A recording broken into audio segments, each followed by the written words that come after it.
Hey, do you prefer to find the joy in life, or do you just want some help with that?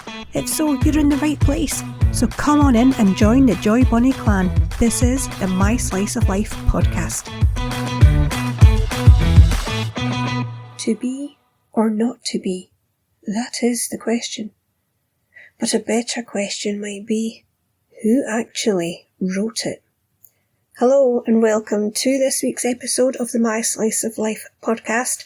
My name is still Sharon and I am still your very own Highland host. That hasn't changed. What has changed though is the topic, and this week I am asking the question, would the real Shakespeare please stand up? Yeah, did William Shakespeare really write all those plays himself? And you might be wondering why I'm asking this, but apparently there are many people out there who do not think he is the author at all. So who is the real Shakespeare? That is the mystery we're going to unravel this week, friends. But before I get into all the mucky details, I'm here to remind you to like, follow, subscribe, comment, share, all that good stuff. There are also links in the description should you wish to check out my blog or really help me out and sub to my YouTube channel.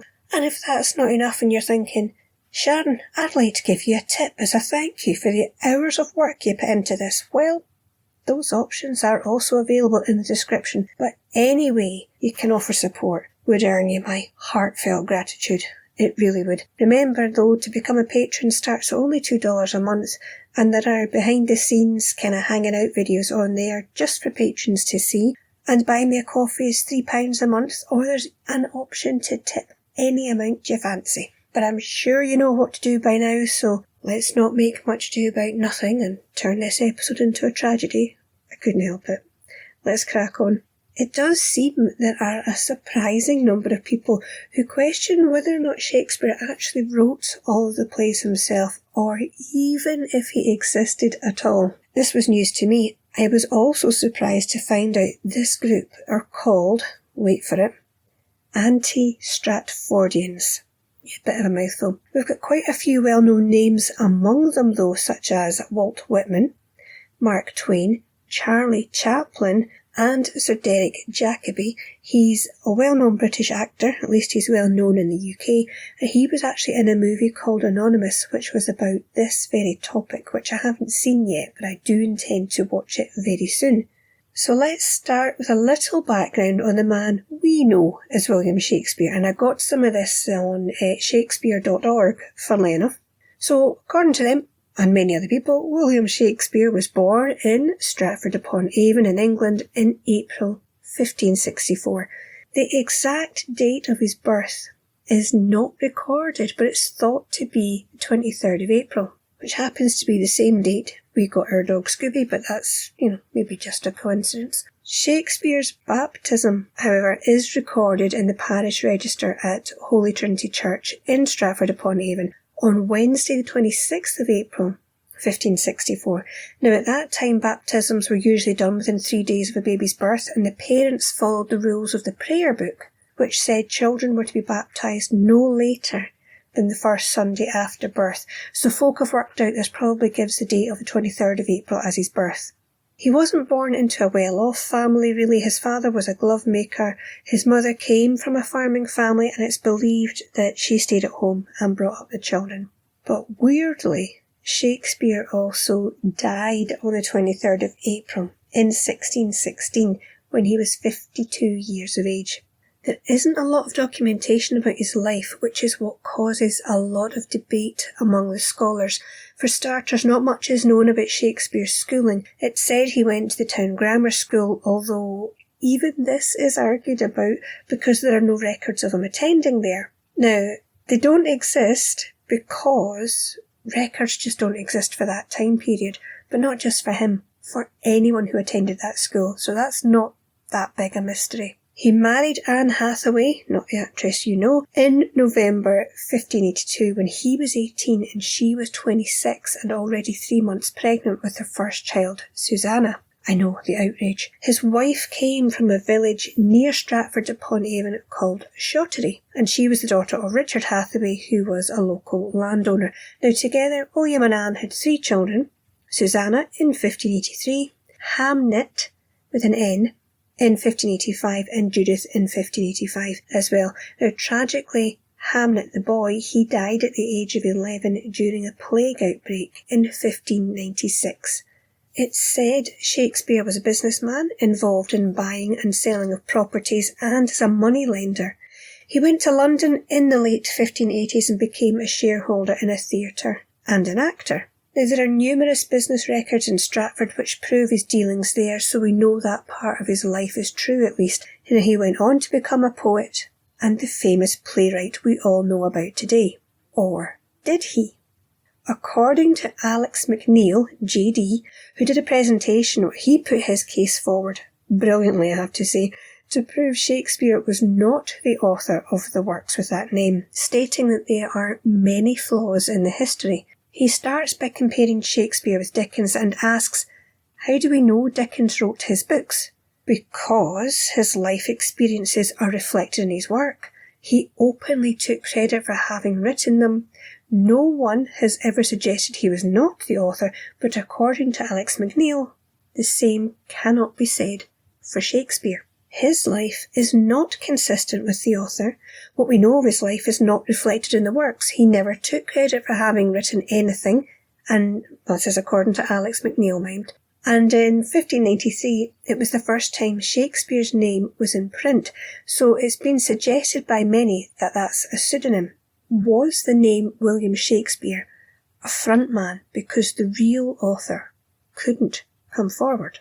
McNeill continued by stating we're told Shakespeare worked from the 1580s to about 1611 and retired in 1612, passed away in 1616, then all his works were published in 1623. We're also told Shakespeare was an actor, but there's only one record of him receiving payment for theatrical performance, and that was in 1595. And I was thinking about that, and I thought, but maybe though, being a shareholder, he got his money from that, so he didn't need to be paid to act. Maybe he just loved doing it, Who knows? Now, despite buying property in London and all these other business dealings, there's no evidence of letters or other correspondence either to or from him. I admit I found this a bit strange.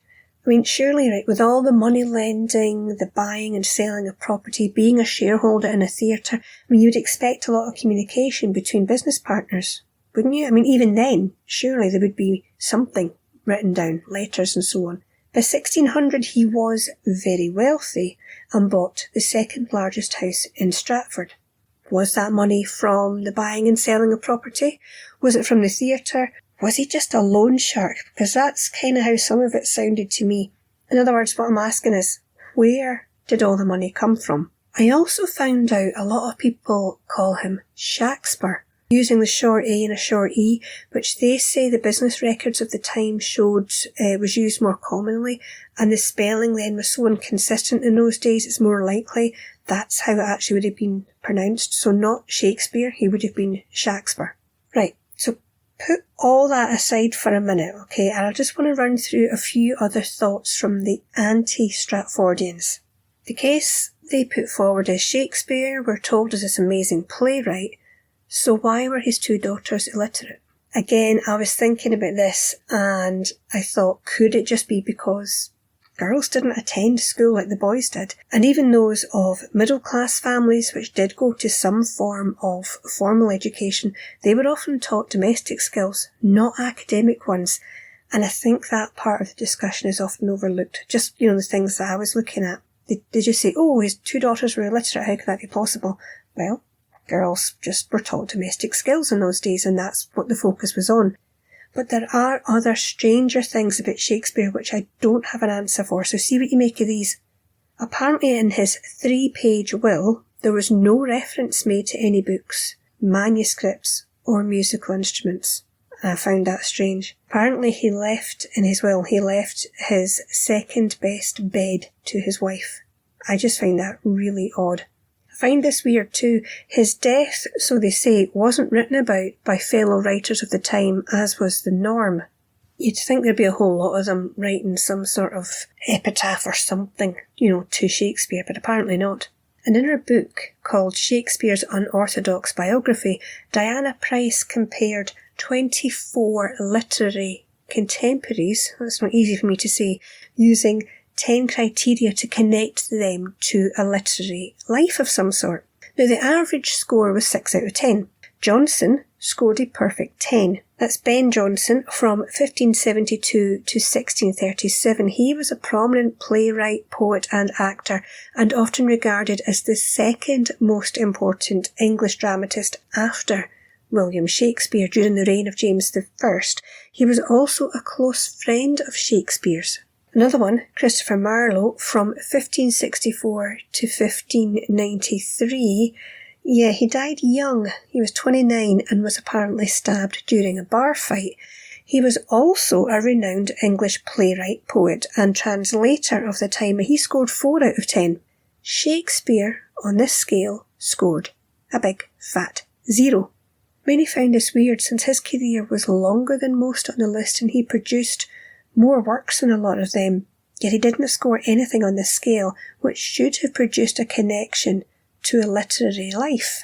The main question asked by many skeptics is simply, how could a man of such humble origins and education come to have such a range and depth of knowledge in topics such as law, medicine, English court life, royalty, and so on and so on? So many people argue that the true author must therefore have had a more extensive education and background than the man from Stratford is believed to have had.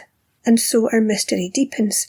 There are a lot of people who have been put forward as the real Shakespeare, but some feature a lot more than others. One of these people is Francis Bacon. Supporters claim Bacon had the necessary education and intellectual background.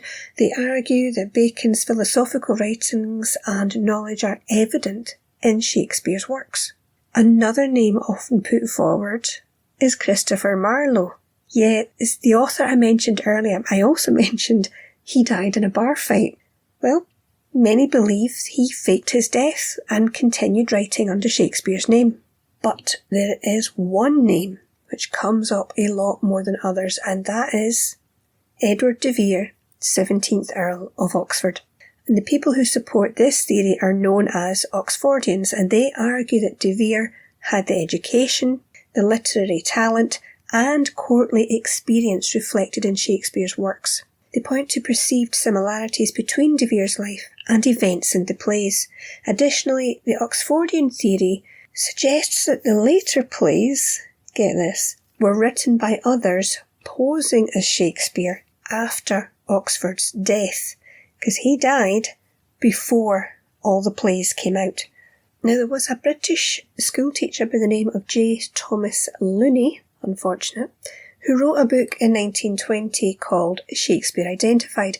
He believed the author of all these works couldn't help showing his true identity in the works, so he drew up criteria for the author based on this theory. Now, he did 2 lists. The first list included being apparently eccentric, a recognised genius, and having a superior education, things like that. His second list includes things like being a member of the higher aristocracy, a man of feudal connections, and a follower of sports, especially falconry.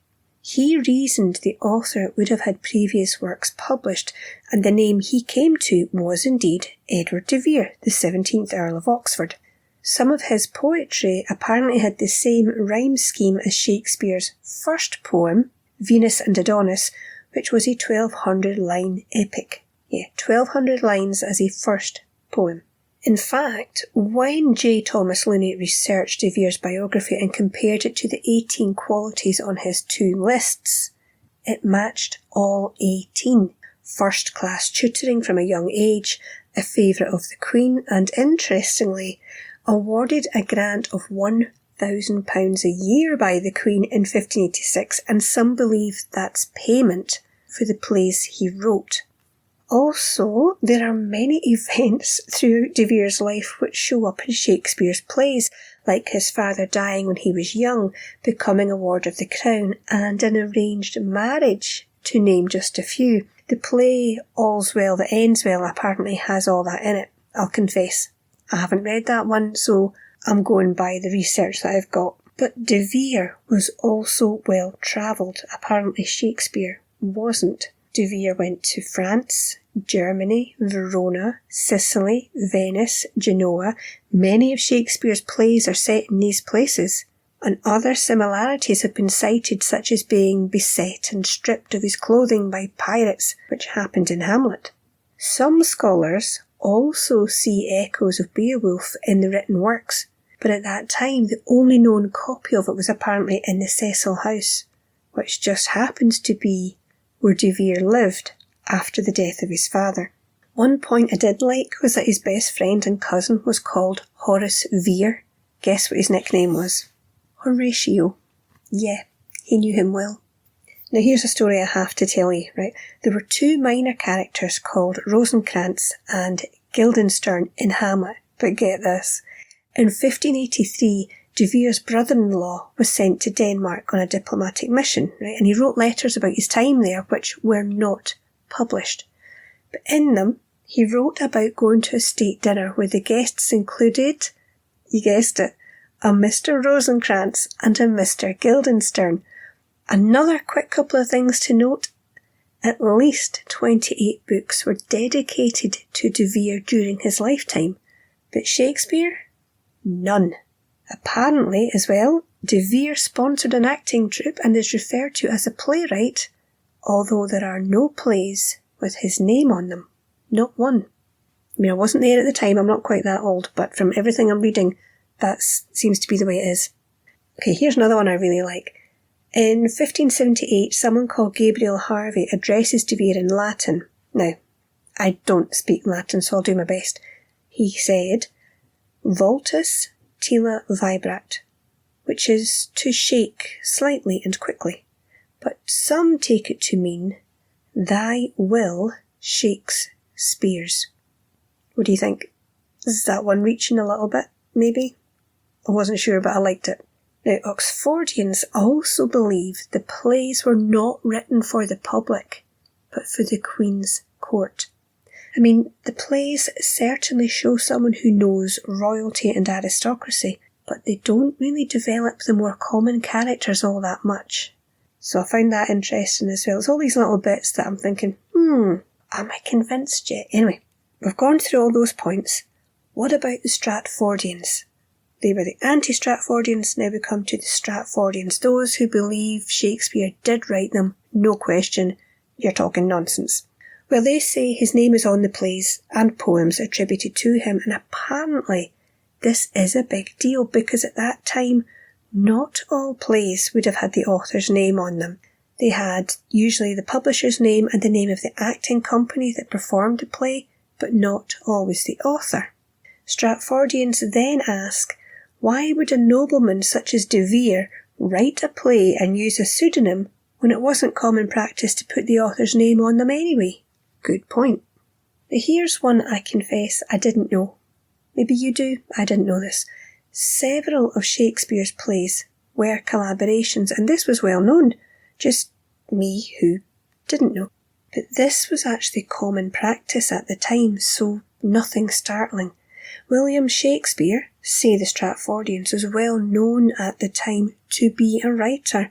He was apparently referred to as an upstart crow by Robert Greene, but he had written praise in reviews in 1594 and 1595. So the Stratfordians are saying, look, here's written evidence. He wrote them, and they were reviewed at the time with his name clearly on it. As an actor and shareholder, Shakespeare is said to have written plays with specific actors and theatres in mind. He knew the acting troupe and the Globe Theatre well, so he wrote with all this in mind. He knew the size of the stage, he knew the characteristics of the actors, and that's what he was focusing on when he was writing the plays. The Stratfordians also point to historical records and documentation such as baptism, marriage, burial records, because, like I said earlier, some people said he didn't even exist in the first place. And then we come to the business and legal documents. They say there are numerous legal documents including property transactions, lawsuits and business dealings which link Shakespeare to Stratford and London, and they say this establishes his presence and financial activities in this location. Now it might prove he was in a certain place at a certain time, but does it prove he wrote the plays? Not so much. Another point made by Stratfordians is, they say, many writers and poets, including Johnson, mentioned Shakespeare by name and praised his work, indicating a recognition of his authorship. Now, one important point here that I do want to mention is the language and dialect used in the plays, because analysis of the language and dialect in Shakespeare's works, they align with the Midlands dialect of Stratford-upon-Avon at that time, which proves linguistic support for his authorship, or someone who was very familiar with the language and dialect of that area. Now, the grammar school education, again, while there's no direct evidence of Shakespeare's schooling, it's generally believed that he attended the King's New School in Stratford, where he would have received apparently a solid education in Latin and classical literature, which was typical for sons of prosperous citizens, if not the well-to-do and the upper class and all that kind of thing. Now, like the Oxfordians, the Stratfordians also draw evidence from the plays themselves, but this time in support of William Shakespeare being the author. The plays contain numerous references to Warwickshire, the county where Stratford-upon-Avon is located. These include special allusions to local flora, folklore and dialect, again, that suggest an intimate knowledge of the area. Would De Vere have had that knowledge? I don't know. I personally don't know. They also mention the point about legal terms and concepts, because they say the plays demonstrate a sophisticated understanding of legal terminology, which could have been acquired through Shakespeare's documented involvement in various legal disputes and his family's legal affairs. They point to plays like The Merchant of Venice, saying it displays an intricate knowledge of commerce and finance, aligning with Shakespeare's own experiences. That's true, but how does he know Venice? 13 of his plays were set in Italy or feature Italian locations. However, his biographers, they've found no credible evidence of him travelling to Italy. Just want to throw that in there. Now, the arguments go on and on. They've been going on for centuries, and if I'm honest, there are a lot more I probably could have gone into, but I've just tried to pick out the main points for this episode, or honestly, we'd be here for hours. But what do you think after hearing all that? I mean, I told you this one was a cracker, didn't I? I mean, I'll be honest, I'm really not sure about this one, because I think both sides have got pretty good points to make. And as someone who studied and loved Macbeth in high school, see the thought that I've been duped. That does not sit comfortably with me, I've got to be honest. I'm going to have to give this one a bit more thought, but as always, I mean, I'd love to hear what you think about this one. Was William Shakespeare really the author of all those plays and poems? Tell me your theories, because I'm getting a little stuck here. But don't panic, because you have a whole week to come to some sort of conclusion, because I'll be back next week with another mystery for us to solve, and it's a weird one. Let me tell you, I will say that, it is a weird one next week. So I really hope you'll come back and join me next week. But until then, you gorgeous little joy bunny that you are, you take care of your wee self.